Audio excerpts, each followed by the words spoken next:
Hey guys, what's going on? Shane at Shane Hubbard Fit. If you're new to my channel and you've never been here before, or maybe this is the first video you've watched, I'd really appreciate it if you hit that subscribe button so you can get more notifications when I put out a new video. And don't forget to hit that bell as well so that you get an email letting you know, hey, Shane put a new video up on YouTube.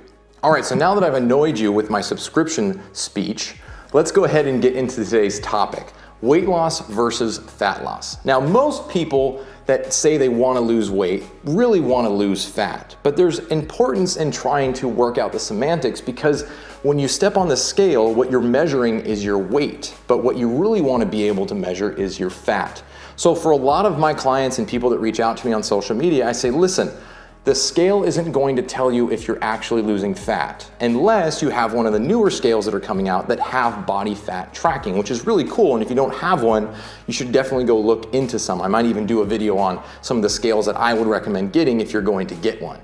All right, so I'm gonna put a little graphic on the screen right now and explain to you the difference between weight loss and fat loss. So as you can see, weight loss can be a lot of different things. It could be muscle, it could be actual fat, it could be water, or it could be feces. Whereas fat loss and focusing just on fat loss is purely just fat. If you're somebody who's been frustrated with the scale not giving you the results you want, and this is starting to make a lot of sense, go ahead and hit that thumbs up button so I know that you guys are getting value out of this content.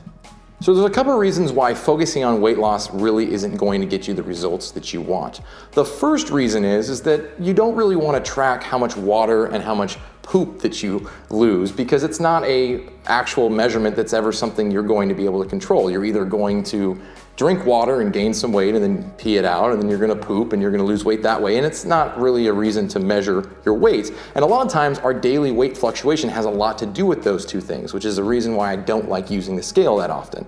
The other reason is you don't want to lose muscle mass. Muscle mass is probably the most beneficial tool, the beneficial part of tissue in your body for burning calories, specifically fat calories, because it raises your metabolism and helps you burn more calories when you're just sitting around watching TV or hanging out. So because losing weight can really mean a number of things, it's really not beneficial to measure your weight as much as it is to measure how much fat you've lost. If you're somebody who's been frustrated with the scale and you want to start focusing on losing fat and not losing weight, let me know about what you are currently doing right now in the comments section below. All right, so now I want to talk a little bit about the difference between weight loss and fat loss when it comes to how you measure it. So it is possible to lose fat but not lose weight. What? Now you're probably thinking, how is that possible?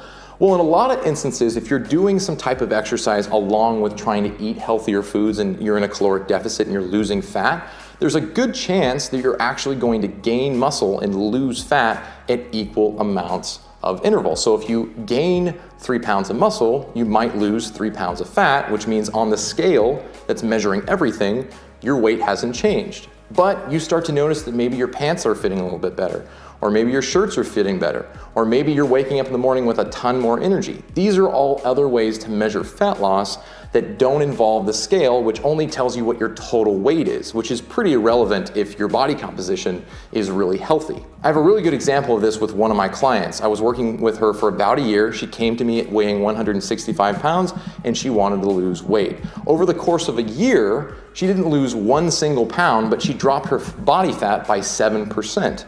Now, the reason why this happened is because she hadn't strength trained or done any type of exercise before, so she pretty equally gained muscle and lost fat at the same time. And it took me a little while to convince her that something was actually improving. And then one day she woke up and she realized, hey, my pants are fitting so much better. My shirts are fitting better. I feel better. My body looks better when I look at myself in the mirror. I'm starting to fill out my muscle mass a little bit more. So these are all things that really matter when it comes to losing fat that weight loss really can't help you out with.